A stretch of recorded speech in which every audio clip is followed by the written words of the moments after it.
The Spin-off Podcast Network. Ready to rediscover the joys of cycling? With over 300 kilometres of cycle paths across Tāmaki Makaurau, jumping on your bike and going for a ride is such a fun way to discover the city from a different perspective. Cycling is getting more and more popular across Auckland, so now's a great time to join the hype and give cycling a go. Head to at.govt/cycling to find your nearest cycleway today. The Fold is brought to you by O Media, making brands unmissable and public spaces better across Aotearoa.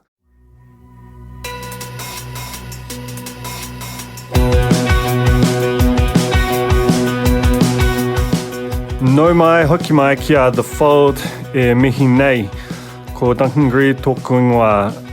Welcome to The Fold, and this is the latest in my creator series.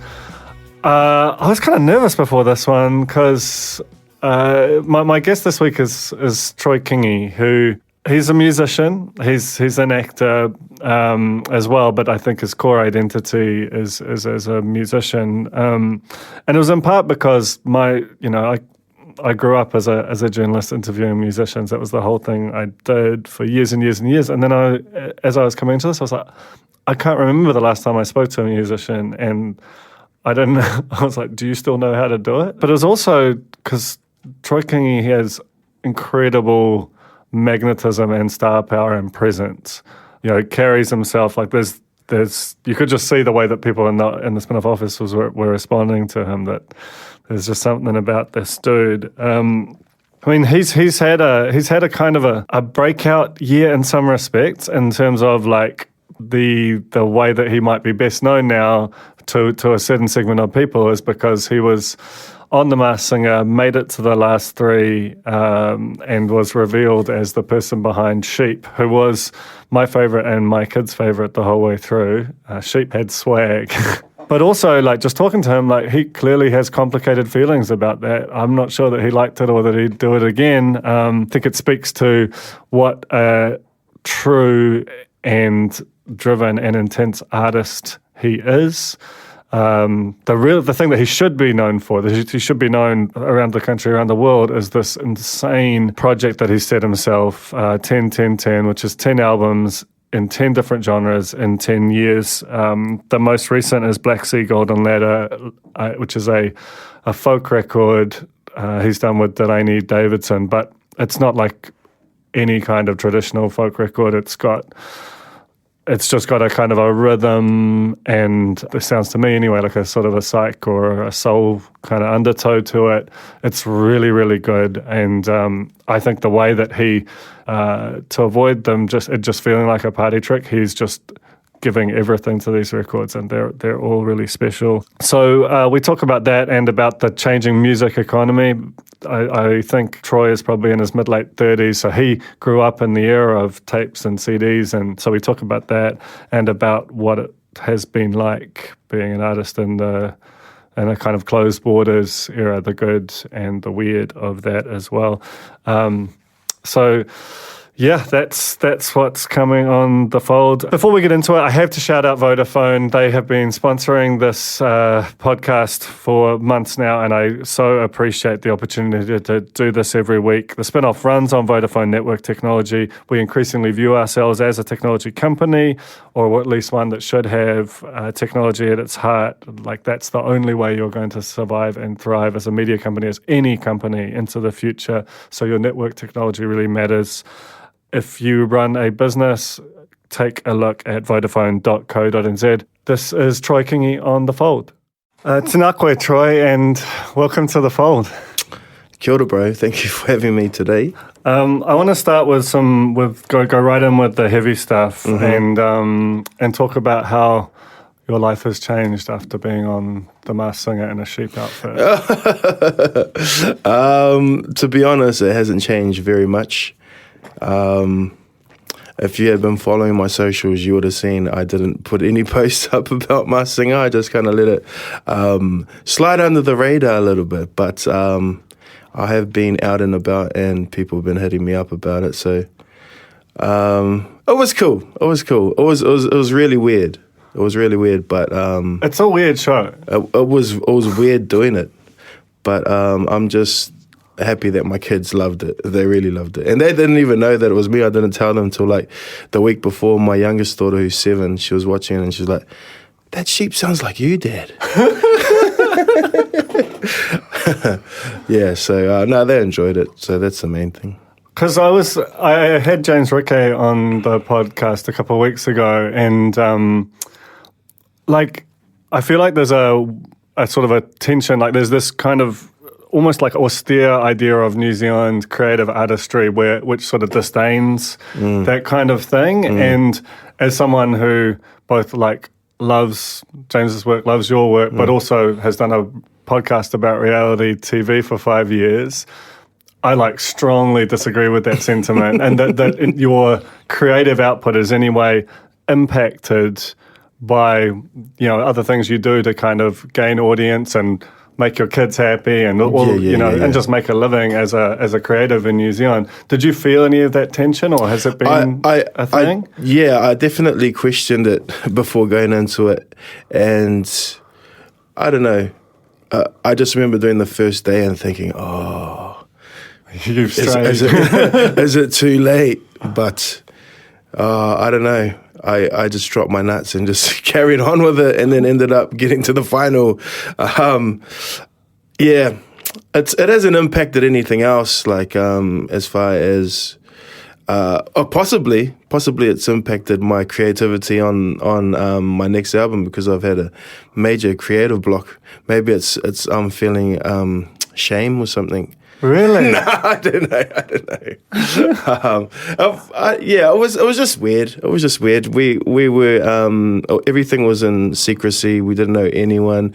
We also didn't know what was going on. So we were just kind of like put into our green rooms and then ushered out on stage and perform, and then go back to your green room. And it was just like there was no one that's talking to us. So we're like, what the hell's going on? So you don't even know who else is participating? I don't know anything. I didn't even know any other costumes, any other characters, or.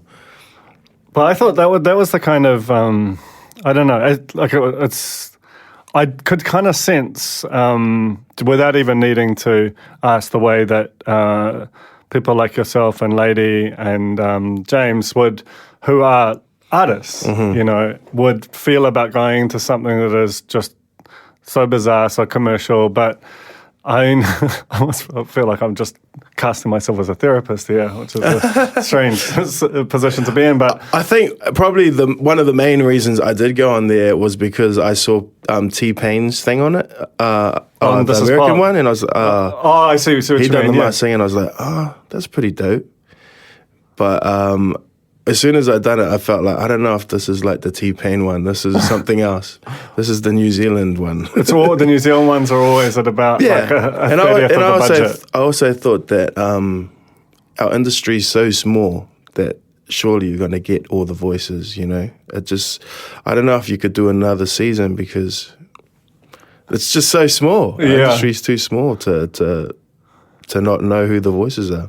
That tends to be the way with just all of our reality TV is we've got this real shallow talent pool. Once just keep getting the same guys over and over again, But the one thing which it did do in some ways is like it introduces you to this big 7:30 p.m. linear TV audience, which might not have necessarily been exposed to you because of the way that you make your music. Yeah. Was it has it impacted, because you released Black Sea Golden Ladder in the days after making the final? How's the launch of that gone? How is code switching back into full artist mode outside of the sheep costume? We wrapped on my singer quite a while ago, so I had kind of like transitioned from that, and it was relatively fast. Like it was just something. Was something that happened. But the release of the album's gone really well and been received really well. And I think the coolest thing that I've been getting is a lot of my Māori fans. Like, I don't know if it's been dubbed as a folk album, but it's not necessarily as a folk album, and all my Māori audience and fans are messaging me and it's like, I wouldn't typically listen to this type of music, but I think you've persuaded me, and I'm just like, well, yeah, that's cool, but there's like a whole nother world out there. But it's just funny to be kind of the bridge between genres for people that probably would only listen to a certain type of music, and I'm finding that that's something cool that's coming out of it, that I might be opening people up that wouldn't necessarily listen to the type of music into another type of music, because I've done a reggae album, I might have got some fans, and then I go on to something else, and then they're like, oh, okay, and then I get some other fans there, and then I'm kind of taking them on a journey with me. So yeah, it's all about just being able to appreciate anything and not just be single-minded on a style of music or what people are listening to. I mean, that's the kind of the beauty of that. It still makes my brain hurt. This 10-10-10 project, the audacity, the ambition, the thing that you commit to personally with that longitudinal scale, and then just saying, I'm gonna walk into these different genres and still kind of carry your artistic identity through and not have it feel like a gimmick. It all feels like Troy Kingi music. It's a towering achievement, and it does, bring with it the opportunity to attract fans and then carry them outside of their comfort zones, just as you said. Yeah, and it's at the beginning it was it's kind of still is like a selfish project. It's all for me. But yeah, like as I'm saying, people actually following it, and I suppose it's making me I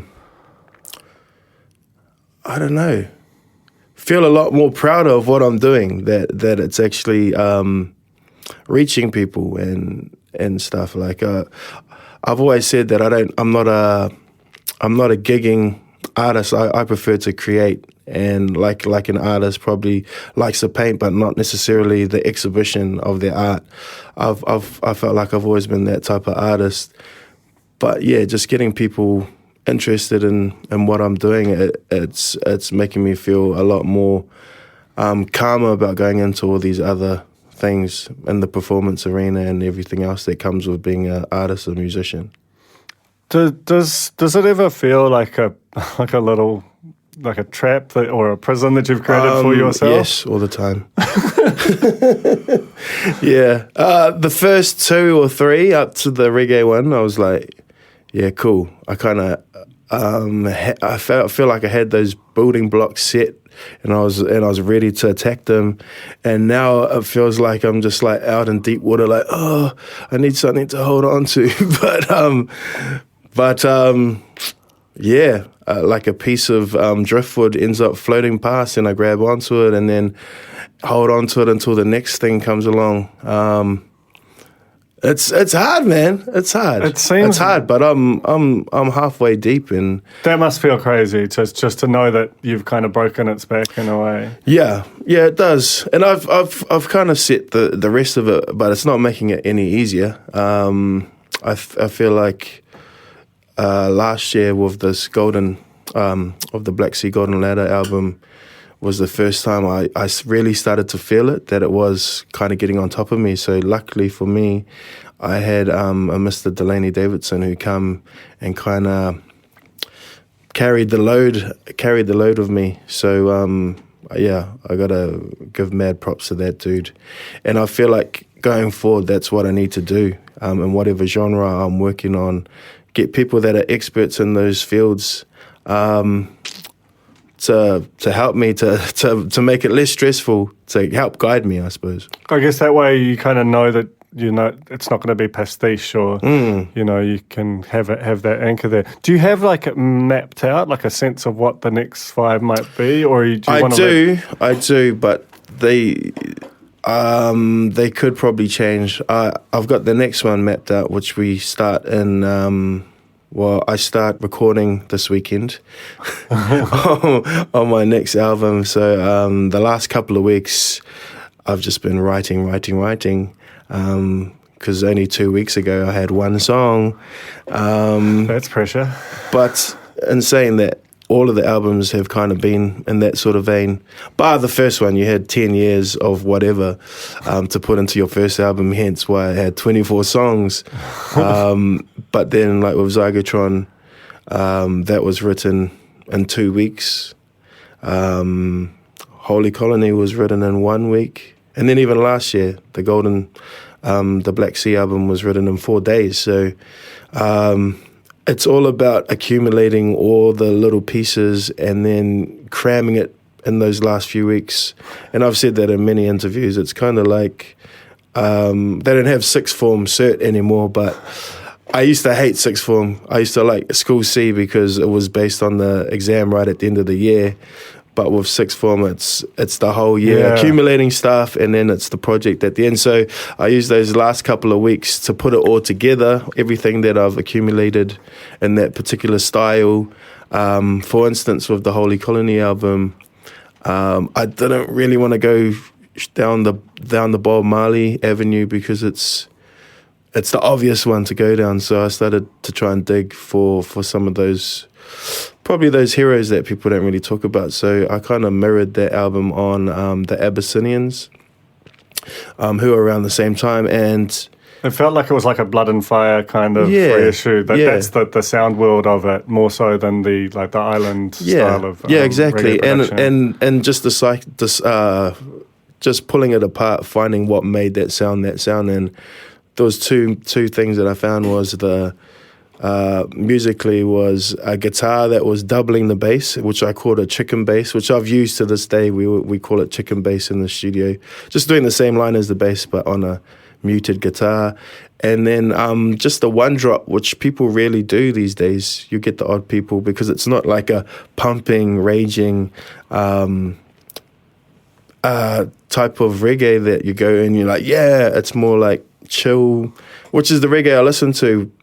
But also the reggae that I did love was Rastafarian reggae, which, without going as far as becoming a Rastafarian, how could I find that sound? How could I get that type of wairua to the music? And I found that through talking about indigenous politics, colonization and stuff like that. So I feel like that's why a lot of people, especially Māori, resonated with the album. Yeah, it felt like sonically and thematically connected to that sort of deep dread of 70s Jamaica and that kind of consciousness that arose out of that in a way that a lot of New Zealand reggae, like you say, has felt more descended from like the kind of late 70s, early 80s Bob Marley strain, which was to me, like it was such a, just a thick, hit you in your chest kind of a sound.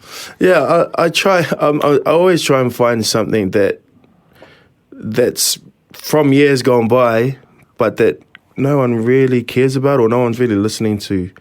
And I try and make that my own and present day tense. So that's what I'm always trying to do. Find something similar to what Taika did with What We Do in the Shadows. You know, he said making a vampire movie in the middle of like Twilight and all these. It's like, no one needs another vampire movie. It's the best time to put out a vampire movie.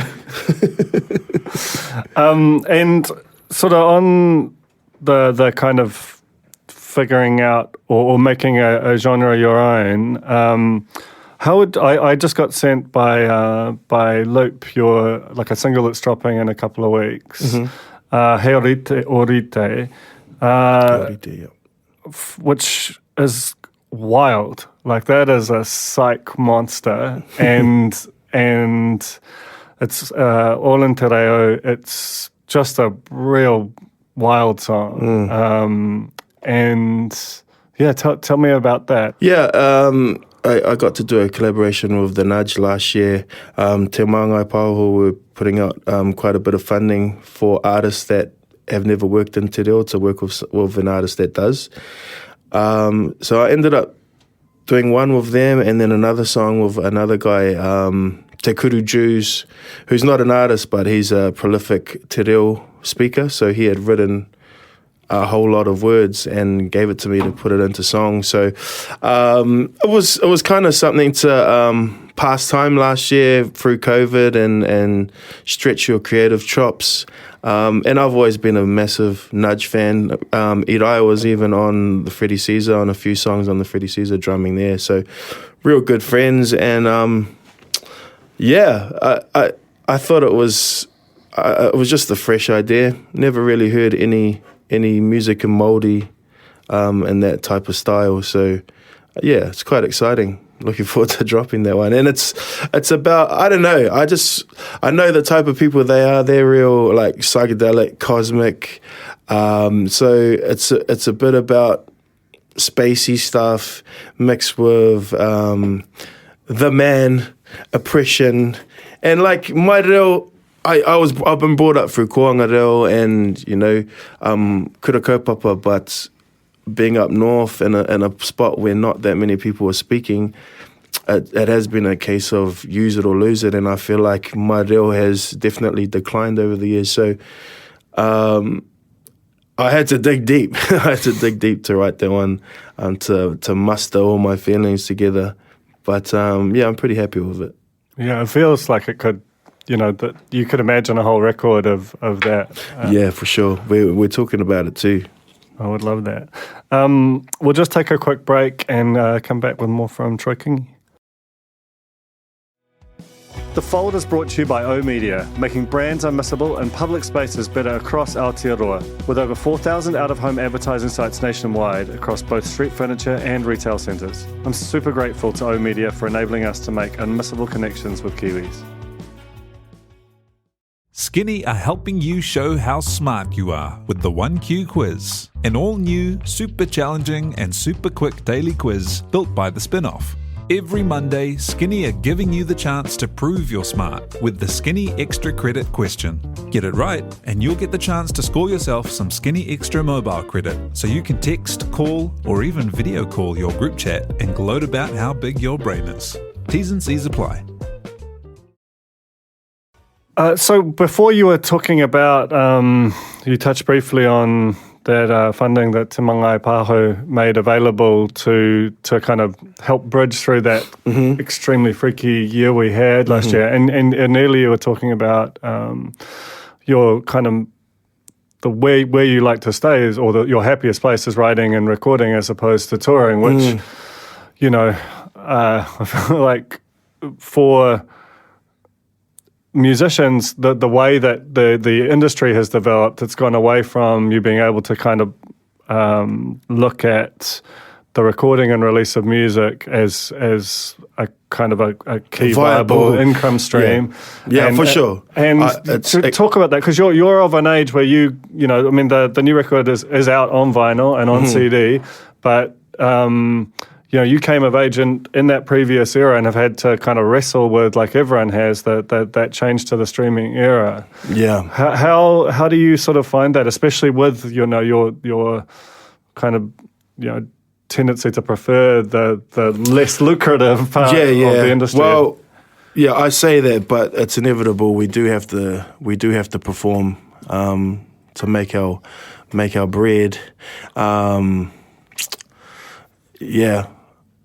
I look back to the 90s, because I was born in the 80s, but, you know, listening to music through the 90s, and that's probably why the concept is like album-based, because of the era of the cassette tape, where you didn't really fast forward it. You listened to it from start to finish in the order that it was set out for. And yeah, we're in the era of singles, people just skipping to their favorite song these days. But I feel like artists, when they make a body of work, they set it out in a way that they want you to listen to it in, and that's part of the journey. So, I've always been like that. Same with, like, we're listening to an album or like a Bob Marley album, whatever it is. I know if someone skips a song, because I know what the next song is supposed to be, because I've listened to it so many times. I don't think I'm answering your question, but it's been pretty tricky, I suppose. Like I'm always constantly thinking, why wasn't I why wasn't I like born way back in the day so I could have made heaps of money in the 80s or whatever, or in the 70s, just dropping records and being a mystical being. But now you got to be out there, you got to be on social media, you got to have a presence somewhere so people know where to go and stuff like that, because there's millions, billions of artists out there. You get lost, man. There's so much stuff out there. And I'm trying to pull back on a lot of things, because I feel like that's what I want. I want that sort of mystique, which I feel like is lost in this era, because you can literally touch everybody and see everybody. In the old days, like a Led Zepp or whatever, there was like stories made of these guys. Oh, these guys come to my town like 3 years ago. He's like got 20 abs. He can do this mad party trick, or, you know, we don't get that anymore, because you can see everyone and you can follow anybody and see what their life is like. So that's the thing I hate the most about this era. Yeah, to be honest, like, you feel like, I mean, just in terms of the way that you present, you carry yourself, the way that you approach your craft feels out of time, and in a really refreshing way, in the same way that what you were talking about with what, you know, Taika was doing, or with trying to take something that and breathe life into it that is a fashion, but it must be sort of frustrating to kind of, you don't really have the option of kind of whether you go in or out of that system largely. Like the whole thing is, I've got friends who work at record companies now who are just like, TikTok just owns it. You don't really, basically it's like who can get to the artist fastest there, and that just seems quite bleak. If you came of age and understand the old system, the new one can feel just like extremely clinical and data driven in a way that's sort of against the nature of the form. Yeah, you still have to try and move with the times, like I said. Otherwise, you're going to get lost in the mix. But I'm trying real hard to hold on to a lot of those old ways. But yeah, it's tricky. No point holding on to those old ways if no one can see you. Yeah, that's the reality, eh?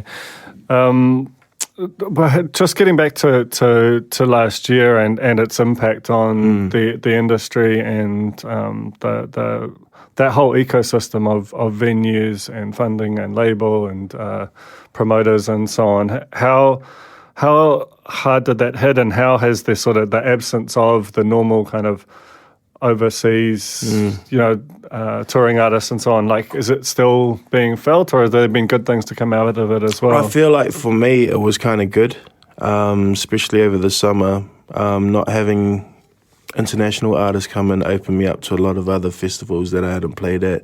It's probably the busiest summer I've ever had. So that was good.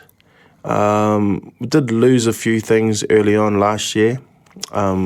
Just because I think we were at WOMAD, which was the last big festival before it hit last year. Yeah, to be honest, I really loved it. Not what COVID was doing, but just having to be stuck at home, because I had been on the road a lot. Just not having to be anywhere and be there with my kids, and like they were talking. A couple of weeks ago, my oldest girl was like, man, we should have another lockdown. She just wanted us to just be hanging out at home.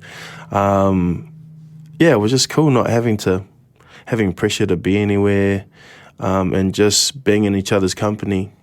And everyone was asking, oh, how was your creative like output? Were you crazy like making stuff? I made nothing in that first lockdown. I was just present with my kids and just enjoying not having to do anything. Do you feel like it's changed the way that because you're a very collaborative artist, and the people that you work with, that having that sort of just this weird sealed environment, and like the way that the likes of Te Mangai Pāho New Zealand on there, Creative New Zealand and so on have like tried to get their arms around artists, that it has changed the culture a little? I'd say it has, but I probably haven't seen it, because I've been doing a lot of collaborations for years, and it's all been over the net. Like, it's not face-to-face because I live in such a small rural town. So, to be honest, for me, it hasn't changed very much. I'm still, doing a lot of collaborations, still over the net. I get sent songs, I'll chuck a vocal or guitar on it at home. And it was like that before COVID. So, probably not the right person to ask. And just before I let you go, do you want to talk about, you've got some big shows coming up in August at some beautiful venues. Just talk about that tour and what the intent of it is. Yeah, I'm kind of scared. I'm scared. I've been hiding in this 9-piece band over the summer, this big wall of sound. So just to strip it right back to me and Delaney at these theatre shows where there's not going to be talking or rowdy drunk people. There might be, but people are going to be sitting there watching. So they're going to be taking everything in. And so we're pretty naked. You can't hide behind anything. So I'm super scared, but also excited about the challenge. It's going to be very different to what I've been doing over the last year. Performance-wise, I'll say it's venturing more into like theatrical, very arty, weird. I'm hoping it's really weird. I told Delaney before we started putting the show together that I just want people to walk in, sit down and not know what's going to happen and be on the edge of their seats. Like an Andy Kaufman thing, where they don't know if they're like happy or if they're angry. I just want people to walk out of the show going, what the hell did I just witness there? And never forget it for the rest of their lives. So yeah. Other thing I'm excited about is I haven't done more than like 4 shows when I've toured my albums, mainly just stuck to the main centres. But we're playing at Kiri Kiri at my hometown is the first show.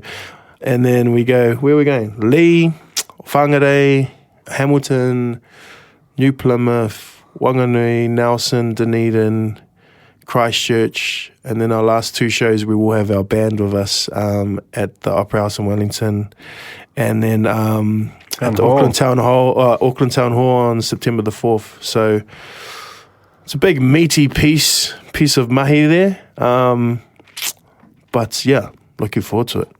Oh, it sounds like it's going to be good and strange. Awesome. Thank you so much for coming up, Troy. Our pleasure, man. Thanks for having me. That was The Fold, brought to you by our partners at O Media, making brands unmissable and public spaces better across Aotearoa. Huge thanks to O Media for sponsoring this episode of The Fold and enabling us to make unmissable connections with Kiwis.